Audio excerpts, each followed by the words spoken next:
So you should ask him questions on brand development, supply chain in paddy, both international and domestic supply chain as well.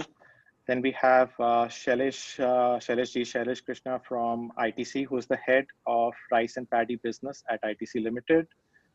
Then we have Brijraj Singh, who is the CEO for Origo Commodities. So you should raise questions on how Origo would be, or any service provider can enable the supply chain, both from a perspective of financing and warehousing across the country. Then we have Mr. KM Singh, who's the president head of commodities at Yes Bank.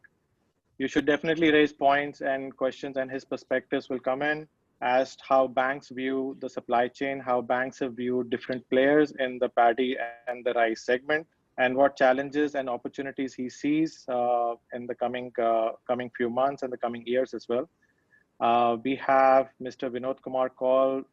You should definitely pick his brain in terms of how the incentives are being aligned to the rice companies, the policy improvement, the current trend in exports, and what the upcoming year holds for the sector. I want to thank you again for all the panelists for taking their valuable time. I know it's not easy with so much going on, but thank you again. I would want to set the tone just by a couple of lines. We have seen many challenges around us. We have seen opportunities. We have seen brand development. We have companies been a success. One of the huge success stories is, of course, Dawat, and Ashwini ji is with us. And we have seen also companies struggle. So I think our intent is to look at the ecosystem in general, and I think that's what the panel is going to address as a whole. I would like to invite Shailesh ji as the first speaker. Shailesh ji, from your perspective, if you could enlighten everyone and talk about the whole basmati and non-basmati scenario, the whole paddy scenario in the country, discuss ITC's role as well. That would set the tone for the whole speaker series as well as we go along. So welcome, Shailesh ji, over to you. Thank you, Sunurji, and I am privileged to be part of this extremely esteemed panel where Ashwini ji is there, Vinod ji is there, Brijraj ji, and KM Singh sir. So my job is to give you an overview of the industry and commodity perspective and rice, how rice behaves in India. Now, India is one of the most diverse countries in terms of the sheer richness of varieties that are available. At any given estimate, we have about 110,000 plus varieties growing in India. And we are talking of the second largest crop in the world, that is about 120 million tons. So that's a huge number to digest. However, to understand this number of 120 million tons, if we were to break it into perspective, about 20% is something that is retained by the farmers. And the next big thing is the government. Now, government has a huge role in rice in the sense that 40 to 45 million tons, which the government procures for their PDS, which constitutes almost 40% of the crop of India. They buy, and the next year perspective they are giving is close to 50 million tons being bought by the government. So that leaves very precious little for any open trade. The general marketable surplus in India is about 40%, out of which 30 to 35% is consumed by general public. Leaves a very small surplus for exports, which is not more than 10 to 12 million tons. So the whole trade is skewed, in the sense that while there is a lot of export opportunity, the exportable surplus itself is very poor. Much more can be exported out of India was a more surplus available. Now, the first agency which we want to talk about is the government's role. Now, if the government wants to buy 50 million tons of Indian rice next year, then what will it leave for the general trade? And as it is, they have an MSP in place, and that MSP goes on increasing. They have already increased the MSP for the next year at 1880. While the government is also trying to do some kind of agri reforms in terms of, doing away with APMC, uh, cess, etc. However, at the same time, they have to kind of relook at this whole concept of government buying and rationalize this MSP. That would be the first thing that this industry needs. What should be the role of the government in the rice industry? That is a major question which is facing the industry. How should the government kind of regulate? Because this mindset comes from the regulatory times. When there was not enough to eat in India, then there was a time that the role of the government was defined so highly. Now, since there is enough and more of staples available in India, should the government not be looking at an altered role in the industry? That is something that all the panelists can comment upon when they are coming to their own address. And of course, Sunurji, because this is a very pertinent point. So what we are trying to do, should we not, the government, what they are intending to do is let the farmer sell directly to the processors. That is a trend that the government is trying to set up. But when your role itself is so large, how does it happen? Coming to the second aspect, which is trade. Now, trade is basmati trade, and rice trade is India's largest export basket. There is no item which is exported more. And basmati is the largest, for which we have the expert Ashwini ji sitting here, and Mr. Kaul also.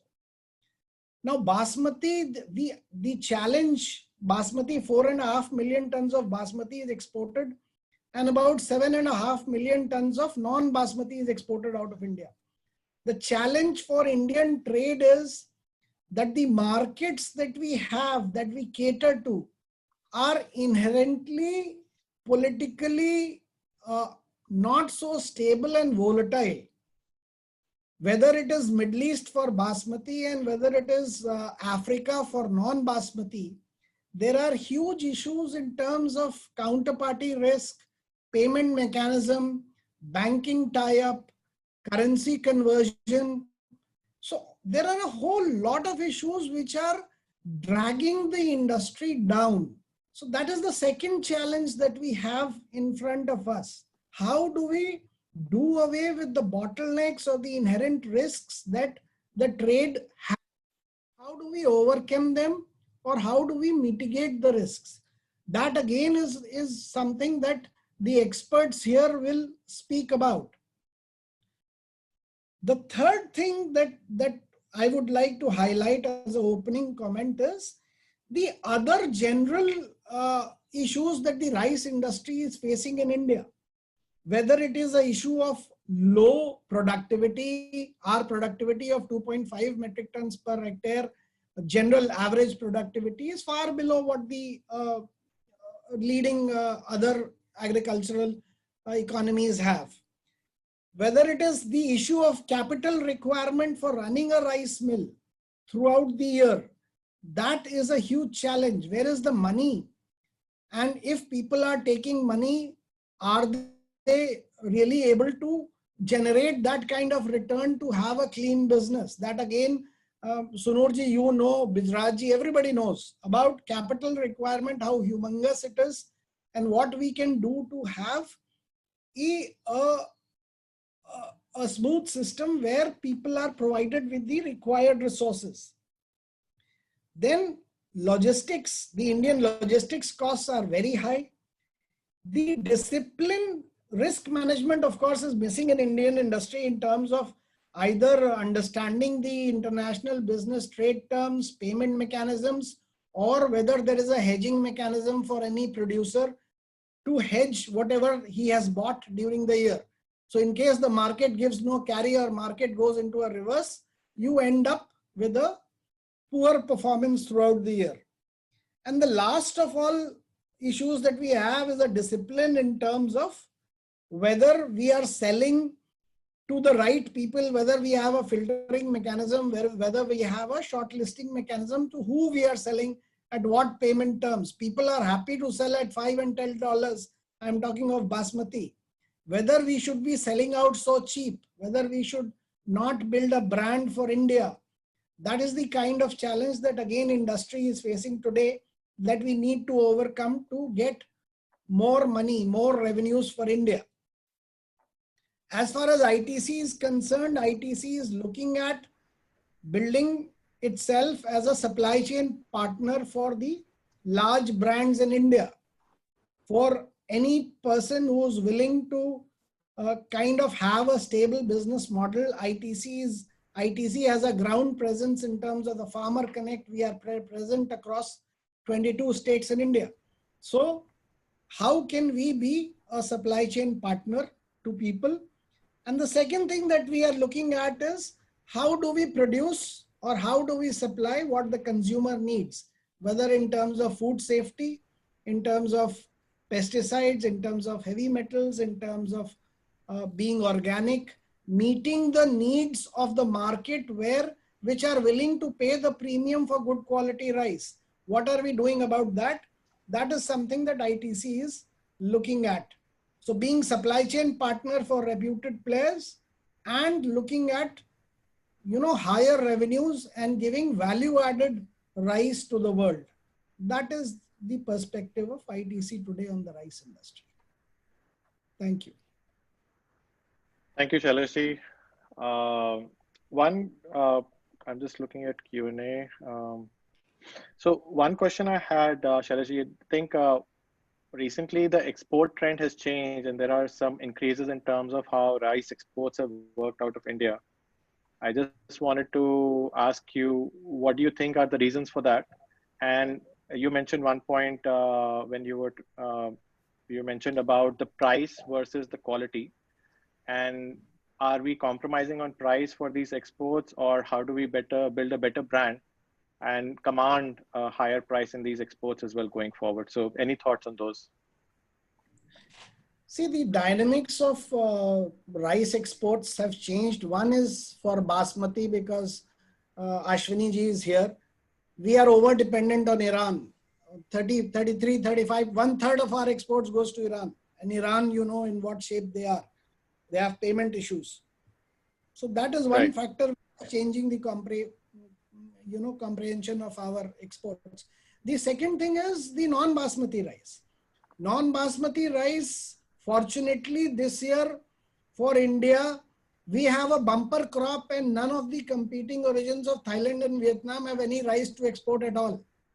Okay. They are at least priced $100 above us. Given such a massive opportunity, Indians are still happy to sell at $10 margin or $5 margin. I am surprised. What are we doing? We could have earned far more money for the country had we not been happy selling at $5 margin. But we are happy selling at $5 margin. I don't know what these people are doing. Are they not looking at the world trend? What these people are doing, I don't understand. As an ITC person, I'm amazed at how cheap we are willing to sell out to the world. So that is another thing that we need discipline in, sure. Which the branded people are doing. I mean, in terms of the brand, when Ashwini ji is building a brand, these people are doing, real service to the Indian rice industry. They are building a brand. They are willing to command a premium in the world market. And that is what the world Indian exporters should be looking at. No, perfect. Thank you, Shailesh. Thank you again for your time. We'll come back to you at the end as well.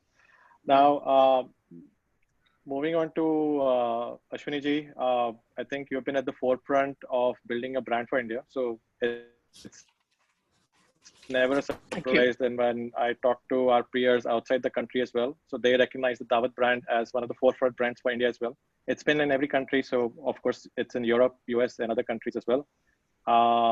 It's a proud thing to say that when we also service you. So it's one of the things that we say proudly. So As Ashwini, since you're here, wanted to check how you have been able to build this brand different from others, because players have faced challenges in this industry. So Dawat's success, that is one, Dawat's and LT success. Also, Basmati as an industry, I think Shaileshji highlighted a few points, what we are able to price point. And I think those are some of the exporters where the non-branded Basmati is moving out. And your outlook for the coming season as well, so that everybody could plan around it as well from your expertise. So over to you, Ashwini. Sure. Thank you, Sunil. Good morning, everyone. Thank you, Salesh, for setting up the tone and just, give the perspective of the whole rice industry in India and the global perspective also. So I will just pick up, on the Basmati front, just to, give the perspective of the Basmati and just to refresh, if someone knows. The global Basmati rice industry is 50,000 crore, growing with a CAGR of 11% for the last 10 years. So out of this, India doing more than 80%, and rest is being taken care by the Pakistan. And out of 80%, as Ray said that 4.5 million ton goes to export, and 2 million ton is being consumed in India. So just to give you the outlook of the Basmati rice industry, the future is promising as the consumption of Basmati rice is increasing both in India as well as in international market. And the drivers of the growth are people are shifting from other grain, non-Basmati to Basmati, as it gives them better experience. And with the addition of the new ethnicity also, globally, the new ethnicity are also started consuming Basmati. So in the past, during 3 years, 2014-17, processing part of the Basmati rice industry has faced bad phase. And that because of in 2005 to 2030, the market was growing very fast on account of conversion from non-Basmati to Basmati in Iran and Iraq markets. And there was a gap in demand and supply. That created a speculation in the pricing during that time. And that, I think, a lot of the processing part of the industry has faced a hit, on that. But now the players with the control on the complete value chain were able to perform very well and deliver sustainable growth both in terms of top line and bottom line in the business. But now the market is mature and stable. All the partners in the value chain have gained insight of the business and evolved with the time. Going forward, we see the growth in Basmati consumption once COVID gets little settled down. As far as the next year is concerned, crop is good. Some varieties are short, some varieties are excess. Overall, we see that, the prices will be on the same, as the last year. Some varieties will be lower, like 1509, and other varieties will be lower. Pusa will be little stronger. But the consumption, we are also seeing the contract in the degrowth in the Basmati, because Horeca demand has slowed down. So we have to see that when it comes back. So my or LT's advice will be that we should not be very aggressive on the pricing, and we have to keep a close watch on the demand side. So as Salesh said, on the policy matter or on the challenges side, in this industry, it's a working capital intensive industry, and we needed money to age the paddy. So interest subvention, if the government can consider, it should not be only to MSME, so it should be to the sector. I think that will help us to do better and be competitive in this industry. And the biggest challenge we see is that as Salesh also picked up the point, is the food safety or the compliance of the product. So the whole world is following the compliance. So I think we have to change our way of doing business. We need to have complete control on the complete value chain from farm to fork. So that's the one challenge, and we need to work on that. And third is from the demand side, as Salesh also said, that we are dependent on Middle East. But just small correction, we have a matured market. We have a matured market, Saudi Arabia. We have a matured market, Lower Gulf. Iraq is almost also. The only country which is not stable in demand is Iran. So I think we have to keep a tap on that, so that whenever we take the position, we should be doing a right guess.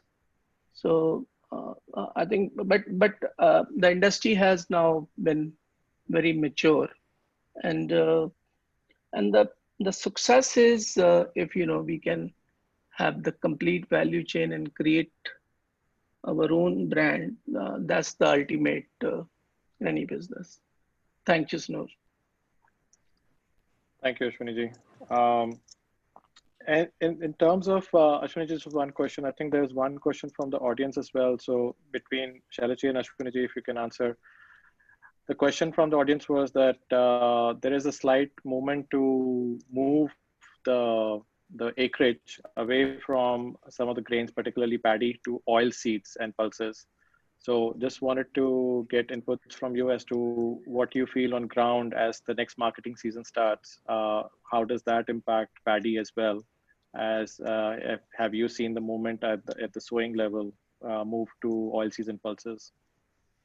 So Salesh can add into that, but I think the non-basmati is, or overall basmati production this year is super crop.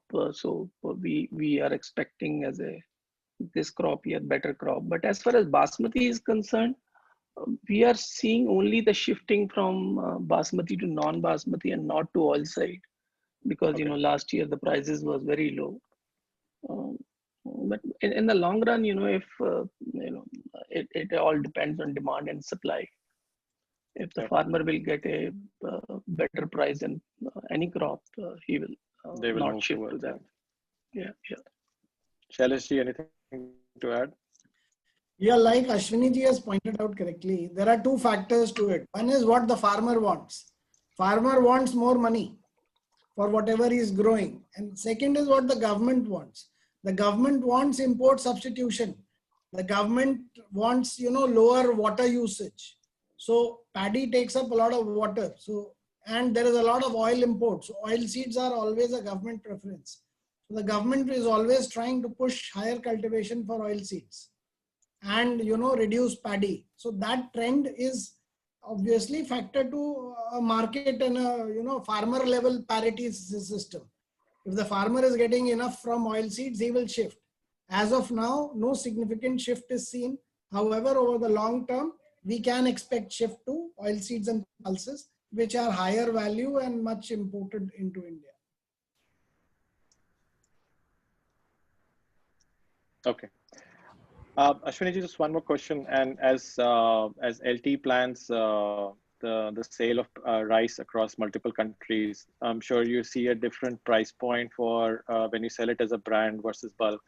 How does the impact of, so I know you said Horeca in the recent times has been impacted, but going forward, is the branded going to be a major part of what you sell, or what's the percentage you see as brand versus bulk for LT Foods going forward as well?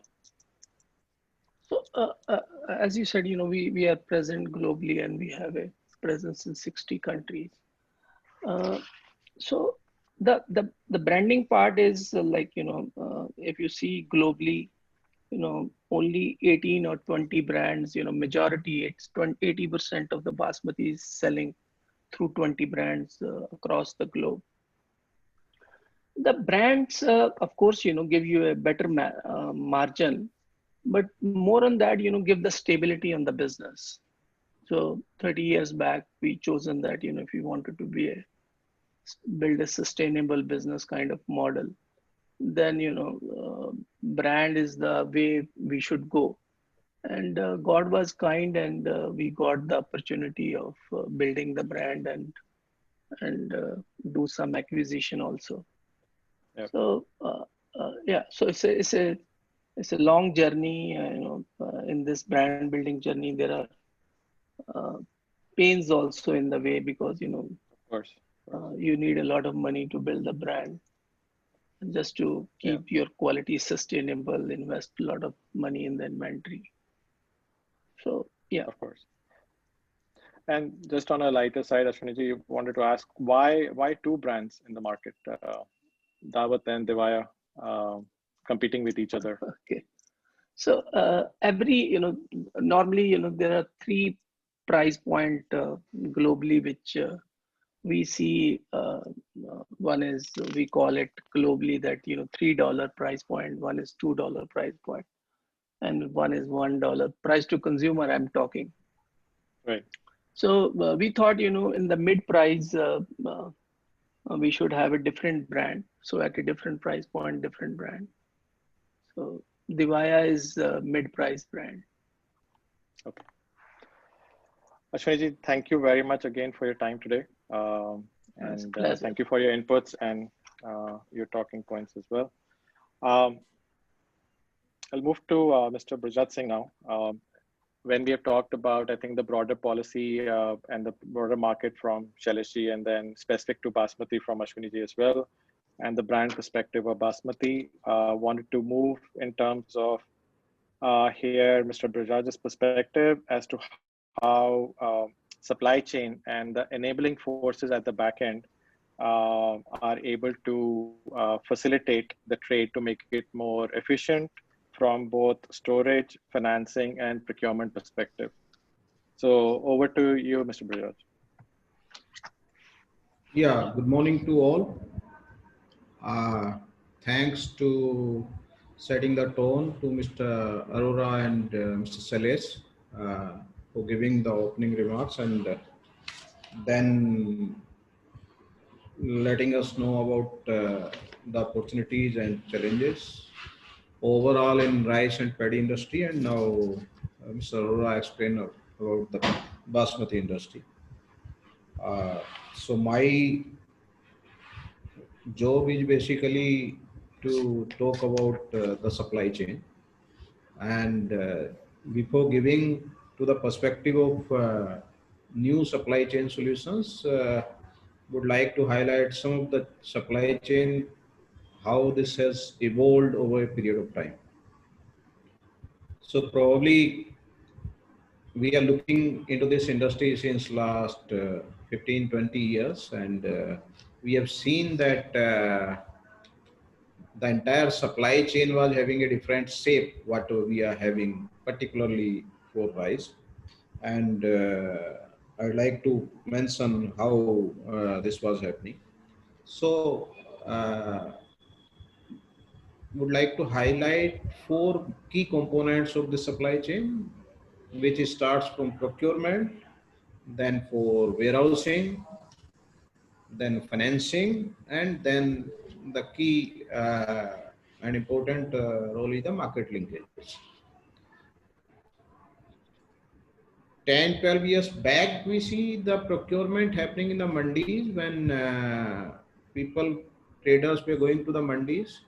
They were just looking at the grain, and even they were testing the moisture by eating one or two grain into their mouth, and just by virtue of experience, they were able to know what is the kind of quality, and accordingly they were pricing this thing. Second challenge which we have seen in this supply chain, that we were working at a location where we have a good presence over there.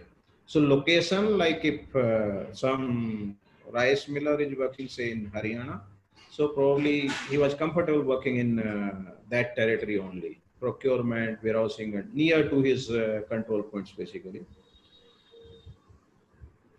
When we move to the finance, I think previous practice was like means everybody was having a limit, bank CC or working capital limits, and then there was a maximum permissible limit available by the banks. That was the RBI norms.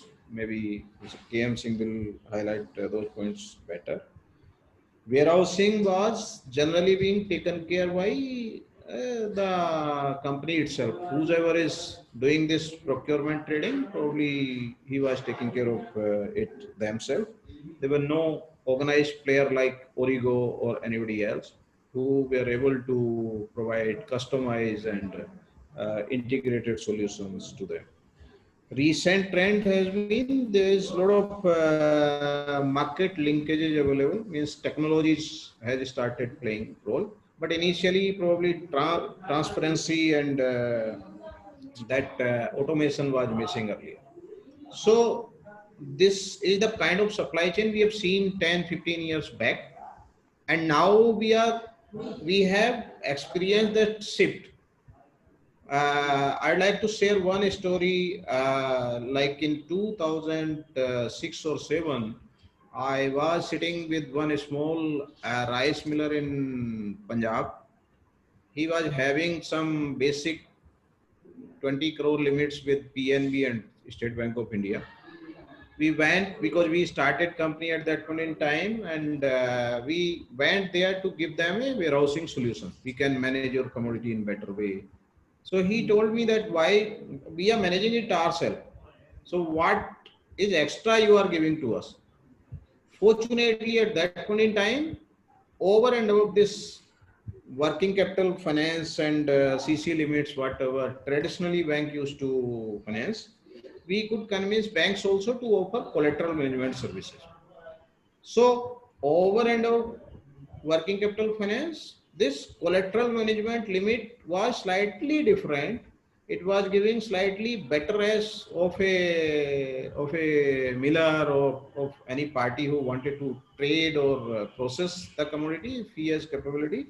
So working capital was slightly addressed by giving additional capacity.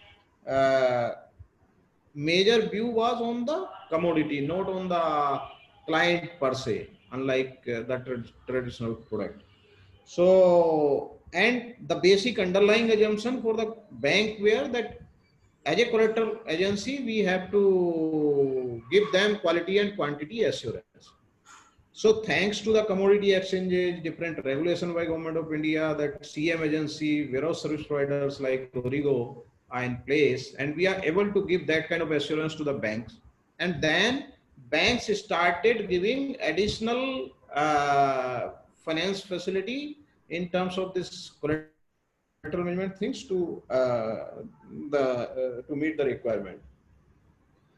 I think recently in last 5-6 years, there is a further extension of that thing.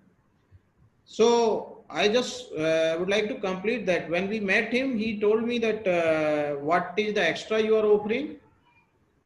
Lastly, I have to tell him that, sir, you sit here, we are trying to give you the full convenience and combined product to you, which will address your all integrated requirements. And which all are those requirements that you sit here, you tell us your plan, what is your plan. So, and to address that, we can guide you from where to procure, because we are present pan India in 15 states. We will tell you where is the what is the price trend in which mandi. We can tell you what is the quality, kind of quality coming and quantity coming in which mandi, where the procurement points, even where we can help you in getting connected to the farmers also by virtue of our presence only. So, and then we will help you in getting this additional finance limit also. So probably that 20 crore went to the 50 crore in that next year only. And we were handling his warehouses not only in Punjab. We suggested him to work in, say, Rajasthan, Kota, We suggested him to work in some other mandis also. So he was controlling all his assets remotely and he was relying. So those were the kind of convenience. We said that you sit here, we will provide you all solutions and under one roof only. That is the kind of solutions nowadays available. And further solutions to add to this, today whatever even we are offering, that is the trade facilitation product, that is a kind of off-balance sheet funding we are providing. See, we are giving opportunity if somebody is having good management, he has good expertise, he understands export and import better, and we know that they are the good people, then finance should not be a big issue to them. And not only the finance, wherever they want to procure, what quality and quantity they want to procure, and when to sell, all things off balance sheet under say Origo name, we are providing those kind of solutions. And in coming days, what we are trying to do is, because even there is a lack of say transparency even today. Aswani ji sitting in say Gurgaon, he know that maybe Origo or some service provider is managing his cargo in some warehouse and the kind of services we are giving. But what we have targeted and trying to achieve in maybe within a year or so, that the Aswaniji can see on his laptop where and what quality and what kind of commodity is lying in which warehouse. Even we are trying to automate entire that supply chain going forward. And automation will start from mandi and warehouse only. Even we are trying to put machines in our warehouses where moisture will be taken, it will be automated process, and whatever will come on the moisture meter, that will reflect into the system across board. It will be monitored CCTV, and there will be password given to the depositor also, to the lender also. And then everybody can see what kind of supply chain, automated, trust and transparency is available over there. And then working capital requirement, whatever working capital requirement is there, we are trying to address. We are partnering with different banks, with ITC and with the rice millers. I'm thankful that I got confirmation very senior persons has joined. I am just seeing the messages also, like from FCI, our retired executive director, Mr. S.S. Vatwa is there probably as the audience. So instead of telling him, he is the one of the expert who is there. Mr. Binod Astana, who was earlier MD of CRWC, he is a very known name. So I got confirmation from those kind of personalities, multiple. So what I can tell you that in Origo, we are trying to give all solutions under one roof to automate the market linkages. One of our efforts is we are coming up with a product called Trade 5, and there will be this is a technology based solutions. It will be supported by the blockchain, and where buyer, supplier, banker, or even the warehouse, all will be visible. There will be a transparency available, and it will be a very easy to use kind of product. And to add further, we are coming up with a e-auction platform also, where we can help you in reverse auction and forward auction, which will help us to procure directly from farmers in different mandis. By virtue of our experience, as we are already present in 15 states, having network of large customers, thanks to our team, which is almost 1,500 people across different vertical, warehousing, quality, trade finance, and trade facilitation. We have a strong IT team also. So what we are trying to give solution is, like, they are traders or rice millers or the exporters available who has much better brain than us. What kind of convenience we are trying to give you is that you focus on your trade. Whatever burdens you are facing at the ground in terms of procurement, in terms of getting finance, in terms of getting even off balance sheet finance, quality, quantity, everything, you may please pass on to us. We wanted to partner with you. Thankfully, we are the one company in India in private sector who is managing largest quantity of rice. Every year we are managing almost 25 lakh ton of rice, government and non-government put together, basmati and non-basmati put together, and we are present in almost 15 states. So our team testing ability and all things are in place. We would be happy to partner with you.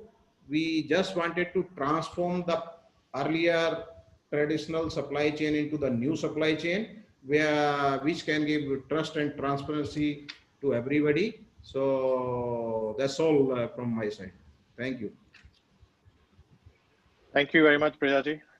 Hopefully, as we move forward as a nation and as the industry of for looking at paddy and rice and other commodities, we get higher transparency that also leads to better financing, lower cost of financing in the future as well. One question, given the recent developments that have happened on the APMC Act, how do you foresee that impacting? So this is one of the questions from the audience. So there are many questions on the Q&A tab, but I'll just pick one of them for now in the interest of time also. So one of the questions was the APMC dismantling. How does that impact, or how does that bring in efficiency into the whole paddy supply chain for the procurement purposes, storage perspective? Any impact on financing as well? I think that's a good development, and I think that will address one issue which Salesi has highlighted, that logistic cost in India is very high, and probably that is one of the reasons that our trade margins are low. So once I can see an opportunity where warehouse can start acting as a marketplace. Now what is happening is people are procuring from the farmers, that commodity is moving to say mandis, then there is handling through different agents, then it is getting transported to the warehouses, and then things are happening at warehouse. So number of transactions, farmers, aggregators, commission agents, and long supply chain, it will get shorter. We can see after 5 or 10 years when farmers will be having opportunity to move to the nearby warehouse, and we as a service provider look that kind of opportunity where we can provide all kind of services, means starting from procurement till storage and liquidation and market linkages, everything. So logistic cost will go very low. I think recently it is somewhere around 10 to 14%. It should go down because there will be less number of handlings. Even the electronic negotiable warehouse receipt will come into force. WDRA is pushing that. So that will also help to trade through that ENWR kind of things. So that's a good development. Initial hurdles are there, but I see a lot of good things happening in coming days. Yeah. Great. Thank you very much, Priyaji. Moving on to KM, to you. I think you are the one, I think, on this panel which makes the biggest impact in terms of providing the finance. I think the main perspective that we wanted to ask you, and of course, in addition to your other talking points, is how banks view the paddy and the rice industry, how they look at the risk and the opportunity. And to make it more efficient, what are the structures that bank can look at, either directly lending to the rice millers and the brands and the rice traders as well, or structuring a product through, like as Priyaji mentioned, through intermediaries in between, so that it becomes a wholesale loan as compared to a retail loan. So yeah, just the structures innovation going forward to bring the overall cost down. So yeah, over to you, KM, for your perspective on the industry and the financing opportunities. Thanks, Noor. Thanks for organizing this webinar just at the start of season when we were actually discussing with hell lot of players out there in the market for understanding this space. So just to give a brief that from where has the bank, come into picture in terms of lending to the agri markets. So in bank, when we fund any sector, especially in the private sector banks, so we'll have to see agri from perspective of a private sector bank as well as the public sector bank, because they do have actually a very different view in terms of approaching to the clients and approaching the markets. So I will be talking from the perspective of the private sector bank, because I will not say that the public sector bank doesn't do a study, but we are very much particular about certain things which are required in terms of supply chain, in terms of uh, company, in terms of promoters, in terms of EBITDA margins, in terms of the whole lot of the balance sheet, as as well as the intention and the cross geographies, what is happening to the market. So the bank primarily fund into an agri sector. It just, so my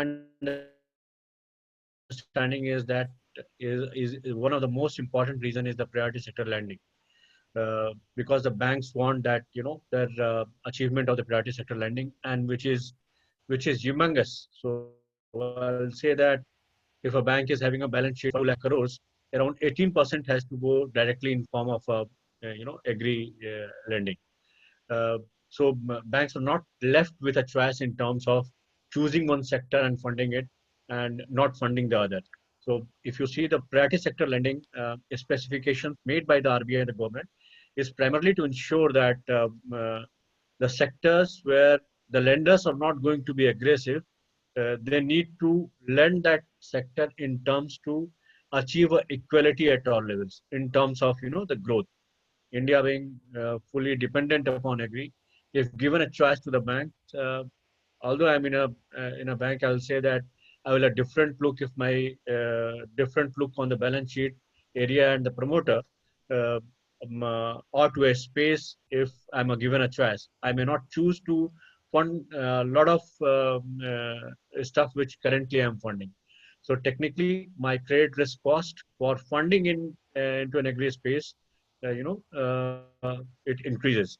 So so there comes a sort of a challenge in terms of when internally also, when I say that there is a bit higher risk than when I fund to a non-agri or established player, or who has, so when there is a proper track record, the volatile comfort, and so I have told you the the challenge when I say, when being in this industry I say there is a greater challenge, then I will also have to give mitigant for all the specifications which can go wrong in future.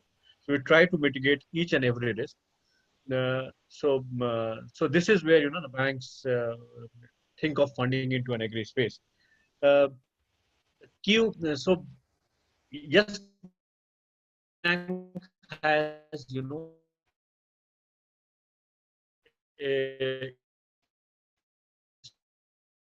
especially in the case of and every year we have around outstanding for 60 commodities across India. So that's a huge number where we track on a mandi basis and the pricing and everything.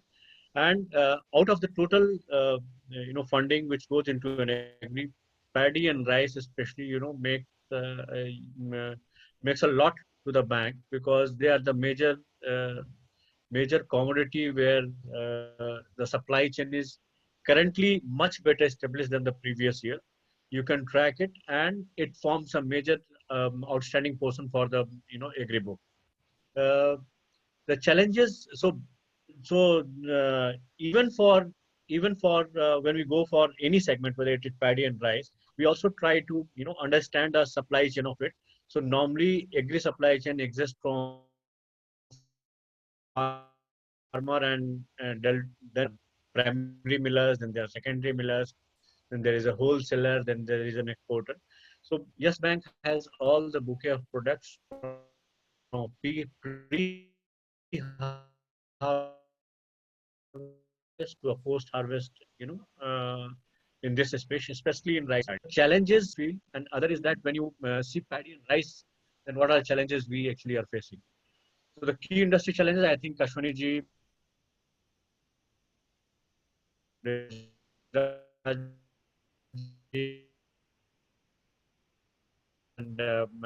Shailesh ji has already spoken. So the first thing which comes into production when there is a there's a pre-season discussion with a race is a production. So normally the question which comes in is that what happens when the production goes up, or what happens when a production goes down. Uh, we compare this industry internally as that it has also become a sort of a cyclic industry. But like in a sugar, when you say you can catch up the cycle, you know that this much is the production, actual production, because you know the mills, you know the areas from which they are going to cater it. There is a subsidy, there is a sort of MSP attached to it. The millers has to pay it. So the number which we reach is more accurate than when we do the paddy and rice. And it's very difficult for a banker to catch up the cycle.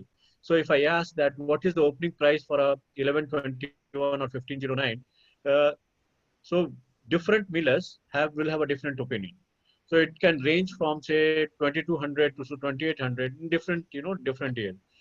That gives a discomfort in a sense is that when you don't know that what will be the actual opening price, and when there is a difference of 15-20%, the agree being supply dependent and inelastic in nature, this a small difference can lead to huge change in the price, a huge change in your the stocking value, which is one of the highest in terms of your balance sheet. So that's an OPEX which you run, and we have seen that in the 3 years, whatever the millers or any trader, when we fund the price, when they have procured at a peak, and when the season is off, the curve has flattened and it has gone below certain level where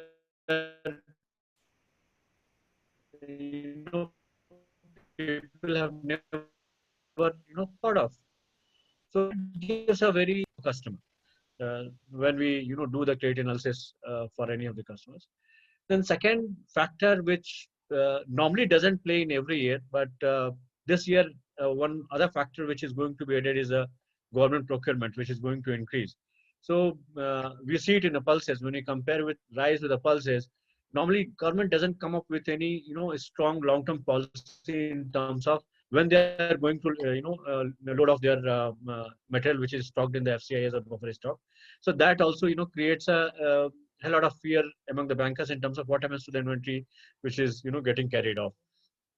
So third thing is that on the market, Ashwini ji has already told that, and even Shailesh ji has told that Iran accounts for around 33 to 35% of whatever the exports we do. Uh, but as a banker, we want that so the market per se should not be existing with one or two players. You cannot have 33% to 35% of your exposure to any customer. That's true even for a banker. I cannot have my 33% of an exposure to a client, or even in a wholesale or any retail sale. So you'll have to actually develop new market, or you'll have to come up with something where the dependency on one customer decreases. So so internally we perceive that European markets can be one where the sector has to see that how we can export much more, have a better margins, and improve something on doing that. The challenges when we go back and internally try to do a micro thing into it, we see that the traceability and pesticide issues keep on coming, and that becomes then the India becomes a very non-dependable partner in terms of supplying rice and paddy. So this is the other challenge which we see. I think the market experts are here and they're going to take care of it, which gives a comfort to almost all lenders in terms of when you get exposed to such developed markets. That gives a hell lot of comfort because they are much more fairer in a sense. And with few of the players who are already into this segment, we were fully dependent upon them. Unless and until our money devalues, or there in the other countries the prices go up, we are not a strong exporters in terms of that. So we cannot make a strong head on in terms of quoting prices without these two factors coming into place, where we say we are the number one. So I think that is probably because our per hectare productivity is quite less when compared to the industry, to the other countries. We also see that in terms of export incentives, especially for the non-basmati, I do not know currently how the government is placed, but the industry can push in terms of providing the export incentive for the non-basmati segment. And if it comes, that gives a sort of a comfort to the banker. Uh, then other thing when we see that all the players other than the big players like LT or KRBL, even the knowledge of hedging in terms of especially the forex risk is very very less. So we see that within a 3 or 4, 5 years, there will be hell lot of exporters. Everybody you talk, he was a domestic player. Suddenly he becomes an exporter, and in a cycle when the prices come down, he's wiped off. So last year you met him. This year he is not there. So we see that about the mitigants, even about the working capital, which can be in a foreign currency or the forward covers. It's very difficult for them, I think, to understand where industry as well as the lenders can come together in terms of providing that some sort of providing that knowledge to them, and to ensure that they actually hedge at least a part of it. So I will not say that I will not say that the whole part 100% can be hedged, but a portion of it to start up should be surely hedged in terms of making the market move from where it is. Other very this is a good point as well as a bad point. Good point for the industry is that there is only one season, especially for 11/21, which forms a primary part of an export. Uh, but the high inventories, when I take a balance sheet, it will never give a comfort to any bank. But that's a part of an industry, and we actually a very low weightage in terms of rice segment. But normally when I say that in this also the wholesalers or the big market players, they know that at what place to stop. But normally the small and the middle ones, it's very difficult for them to they think that when the prices are low, it's a time to accumulate, but you do not know that whether prices are going to have a downfall.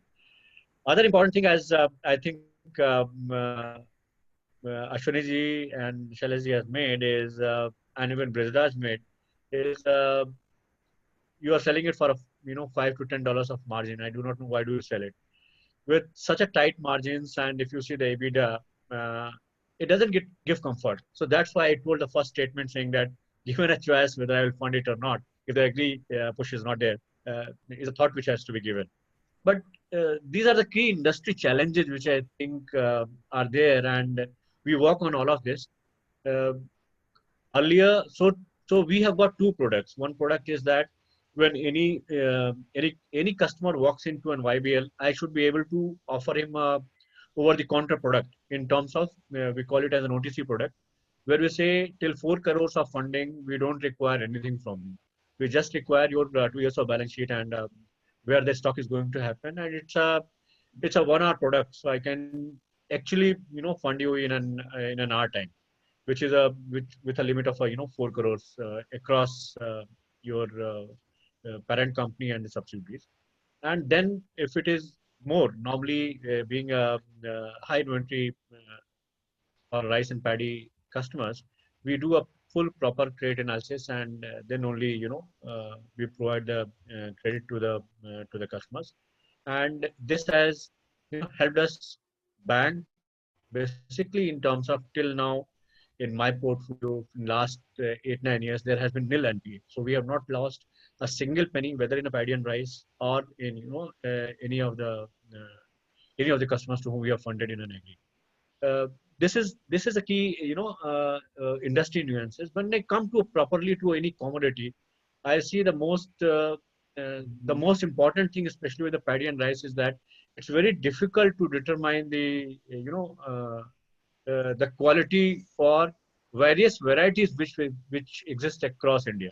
So there may be, if I say, there may be around more than 30,000-40,000 of varieties which are, of paddy which are currently running. To even for if I take a major one, then in south it is a different one, in north there is a different one, in west there is a different one. So the quality aspects, in terms of defining the variety becomes very, very difficult.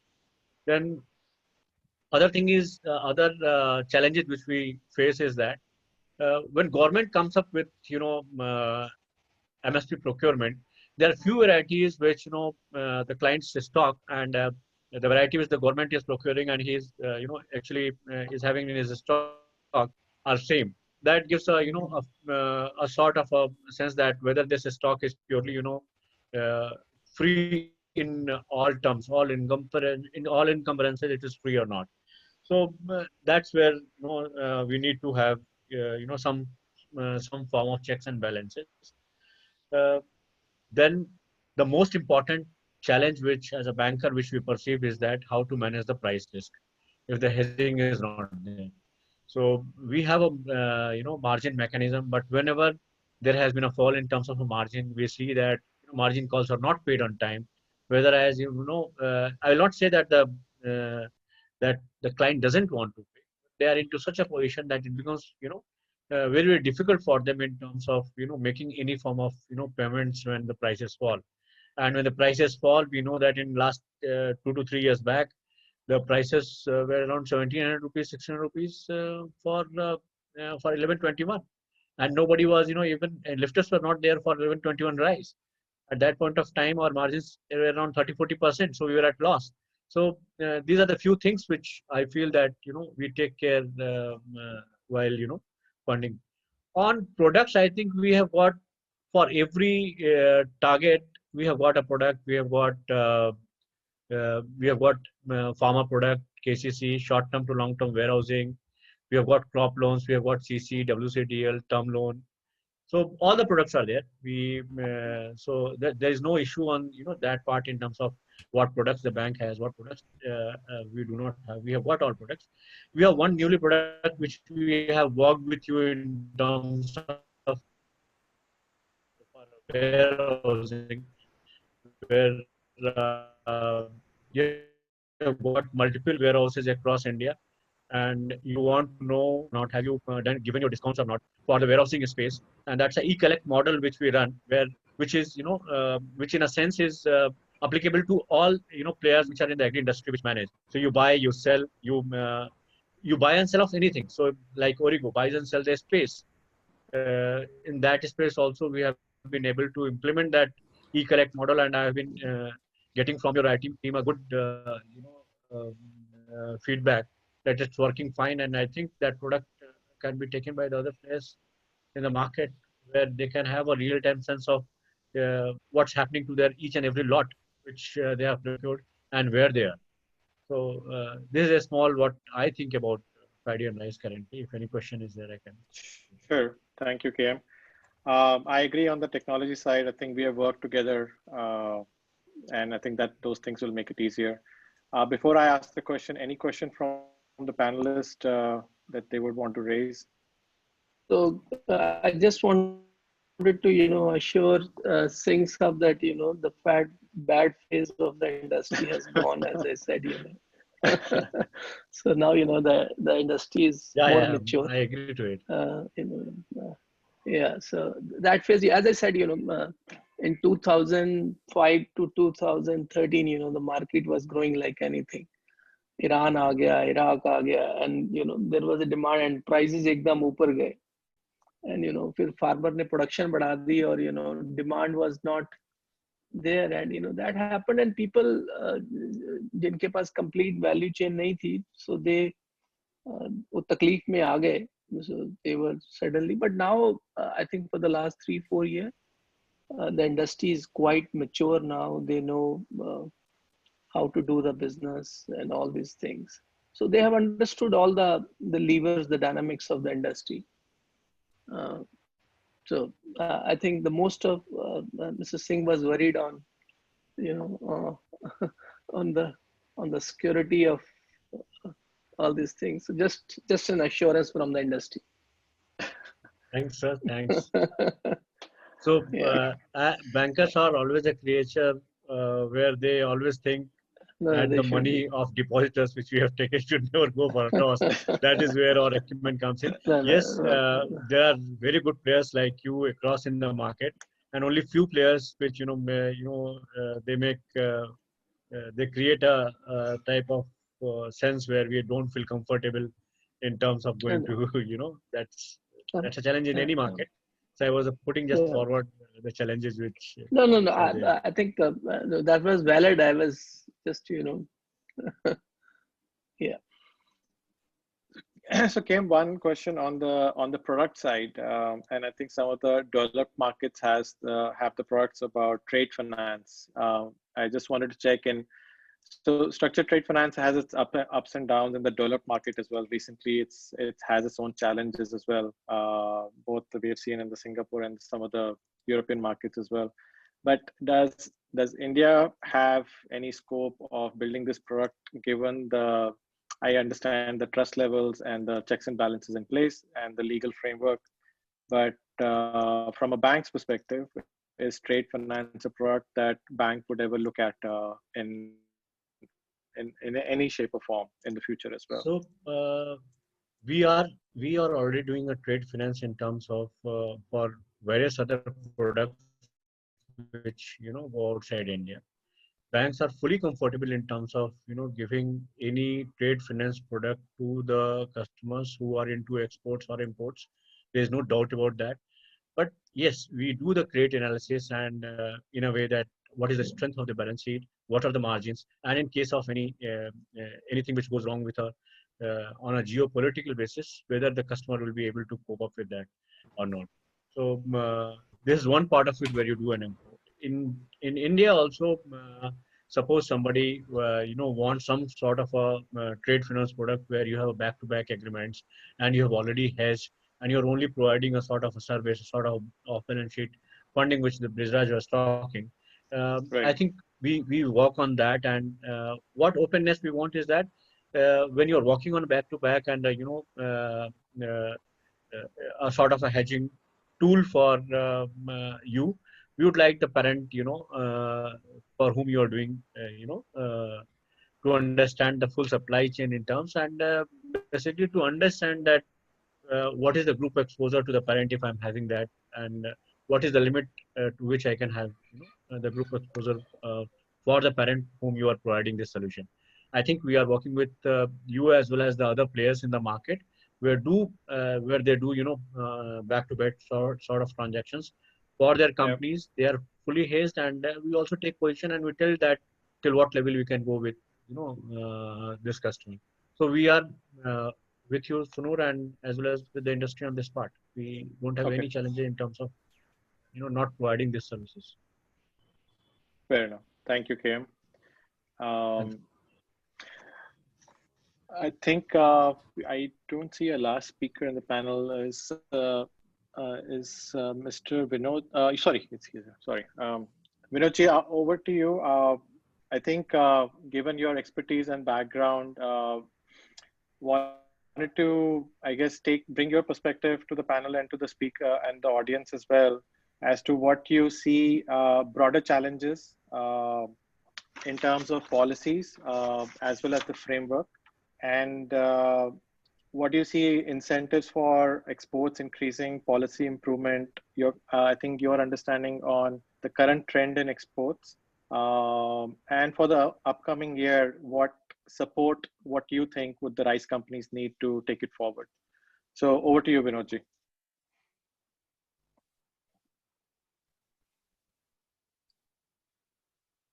Mr. Vinod.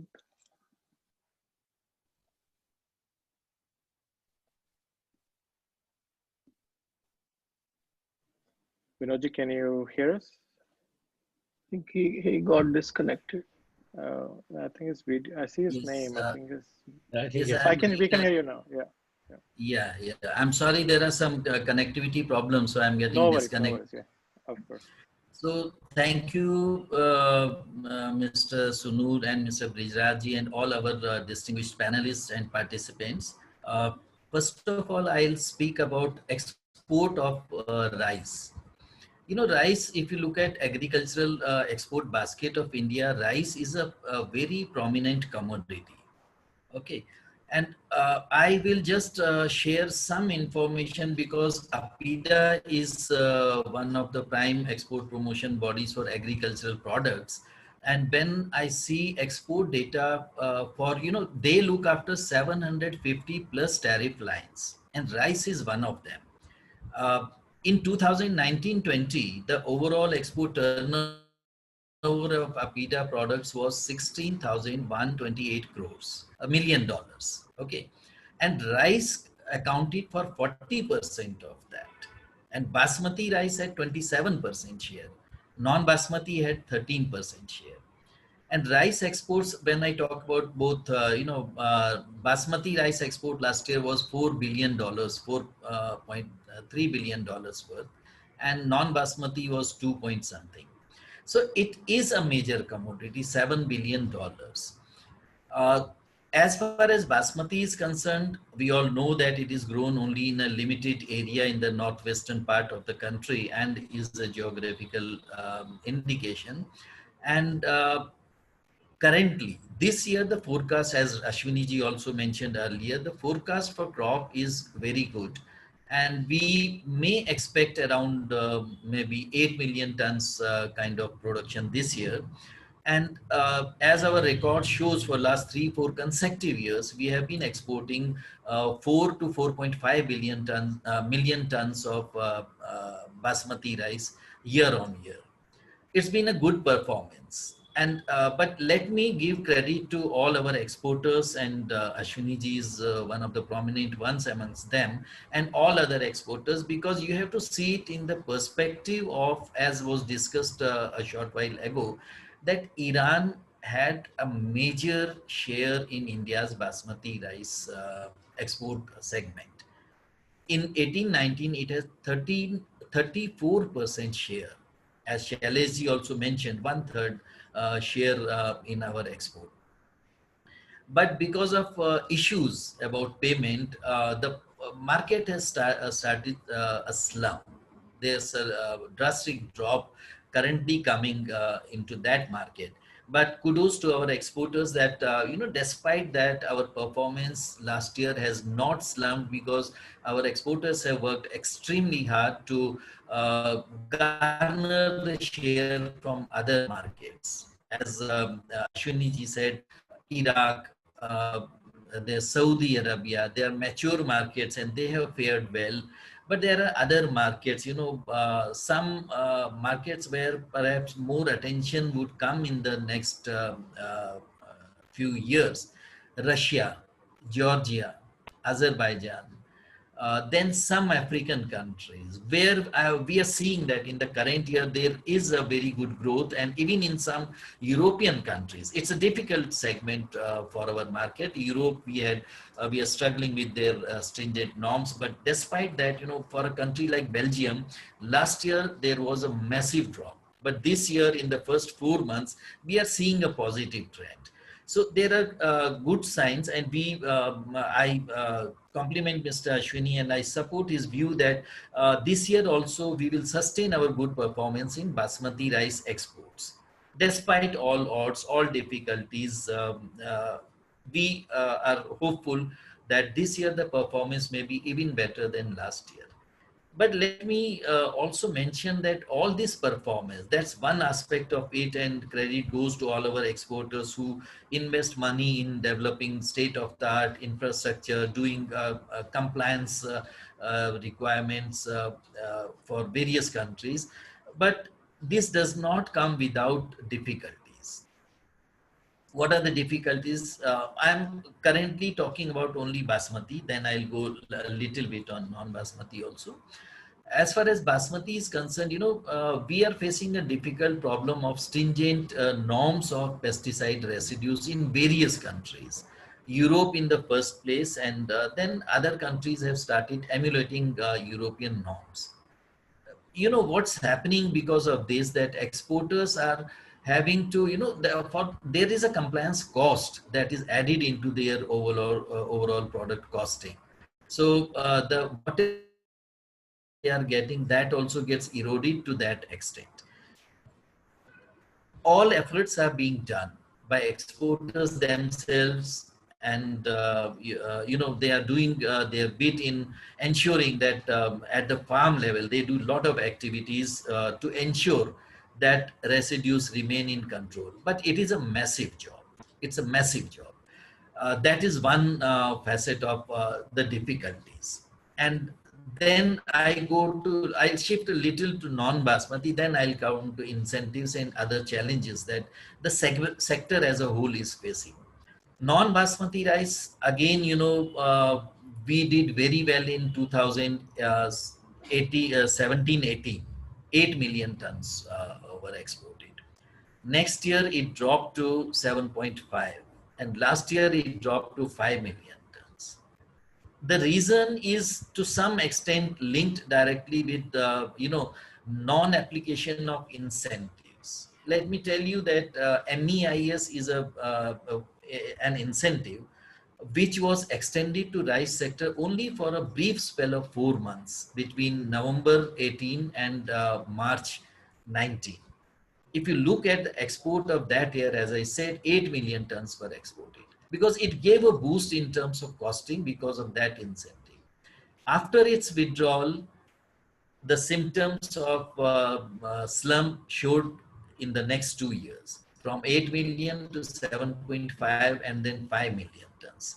So this year, obviously, as was discussed, that our pricing is better compared to strong competitors like Thailand and Vietnam. So we are doing well, but of course, I also am surprised at that factor that, how much cost benefit our exporters are willing to take despite the opportunity. So that is the export scenario. Coming to, as I mentioned, MEIS, rice sector has, except for that brief spell of 4 months, rice sector has been completely denied this incentive. And now the fact is that this scheme is under phase out, and by 31st December, the scheme will be, an extinct scheme. And now the new scheme of RODTEP is to keep our fingers crossed that we want rice to be included in that, and inclusion of rice as a product and the amount of incentive that comes will always help the rice industry in a big way. The other challenges that we are facing, as I mentioned a short while ago, the first thing that I want to point out that, for an exporter to make very well conceived and very well thought of policy decisions in terms of their export, what they need in the first place is an accurate, near accurate, I would say, forecast about the crop that is likely to come.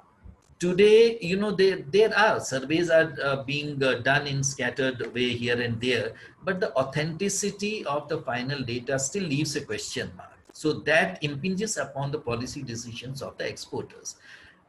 There was some news item few months ago that government is planning to do drone-based crop survey or using other technologies.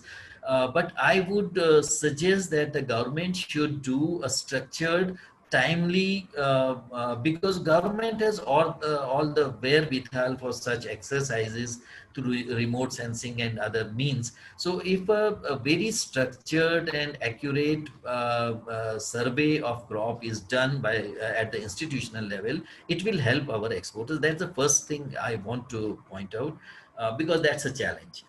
Number two is the residue issue, which is cropping up everywhere. And it's very difficult to control. Exporters are doing their bit, but then it's, as I said, again, it needs to be institutionalized by the government machinery. They have the extension services, and they can do it in a very structured manner. That is very important, because although many steps have been taken by the government, but those are of different nature. But what I am focusing on is the ground level, at farm level, from the very inception stage of sowing of the seed, that is the stage from where this exercise needs to be done, because this is impinging on various markets, and it's spreading, actually, to be very honest. And as I said, such things have a very heavy, I would say heavy compliance cost to the exporter, and then there is always a risk that they keep foreseeing, and that also hinders to some extent their intentional exports to some extent. These are two aspects that I wanted to point out. I see these as big challenges. These have been challenges for last 3-4 years already, and these are going to be in front line over the next years also. These are two major things that I foresee. But as far as non-basmati export and basmati export is concerned, I certainly think that, let me also point out that earlier, about a decade ago, there were some schemes of Ministry of Food Processing and APIDA where exporters used to get assistance for setting up infrastructure. The amount may not have been big, but then every incentive just helps the exporters. There were assistance schemes for development of infrastructure and other facilities, but that has been withdrawn. Now exporters do not get those incentives. Now the incentives available are very minuscule, for like setting up ISO, HACCP, or setting up quality control equipments. Those are very small things. What exporter needs, because technology is ever evolving. It's an ever evolving aspect. If I talk about things like sortex machines, every now and then competing suppliers do come out with most upgraded versions, and exporters always want to go in for that. Cost in, as Ashwini ji said a short while ago, this industry is cost capital intensive.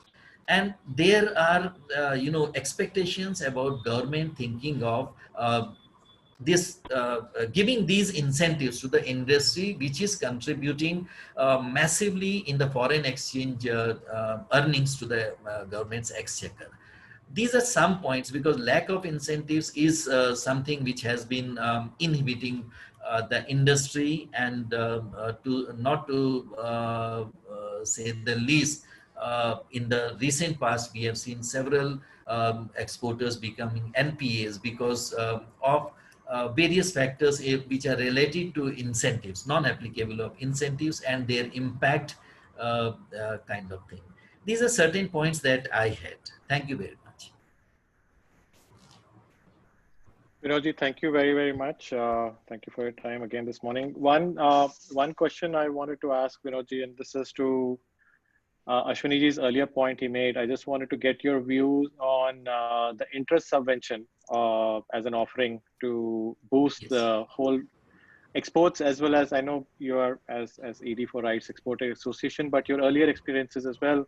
How's the best way to lobby that in terms of getting interest subvention to boost both the domestic and the exports for rice commodity? Yes, this is one of the, maybe I skipped it there. This is one of the very crucial aspects. Interest equalization is very important, particularly for basmati rice sector. Because, basmati rice is, unlike non-basmati rice, there is a long gestation period. It for several months, for aging factor, the paddy has to be kept for aging, rice has to be kept for aging, and that is the time where the exporters incur heavy interest burden for a longer duration. And interest equalization, what has happened, we do support government's intention to help and handhold smaller exporters, because what has happened that interest equalization was devoid to the rice industry from 1st April 2015. Before that, when the scheme was introduced in April 2010, it was applicable across HS codes. So chapter 10, in which rice falls, it was also applicable. But from 1st of April 2015, this benefit was relegated to only 416 tariff lines. And Chapter 10, which has rice as a product, was completely abolished from the applicability. So that is, which means that from 1st of April 2015, rice sector was devoid of interest equalization benefit, which was there earlier. We have been lobbying with the government. We have been in constant communication, but so far nothing has happened. But what has happened in between? In November 2018, government decided that they will extend this benefit to MSME sector. It was extended and it continues till March 2021 because this FTP has been extended till that. So all provisions have been extended. So MSME sector and merchant exporters do get this benefit till 31st of March 2021. You know, what is the impact now? As Ashwini ji mentioned in his address, that there's a small group of large exporters who contribute heavily into the export turnover. And this small group of 15, 20 exporters is not getting this benefit even now. That is the problem.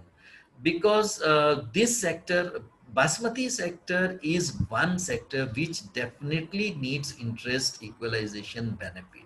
We have been lobbying with the government constantly. But you know, as it stands, as of now, there is no, because the extension of the scheme did happen recently, but the scope and extension was relegated to the same products and same level as was there before 31st March 2020. So we are working on that. We have been taking up with the ministry time and again.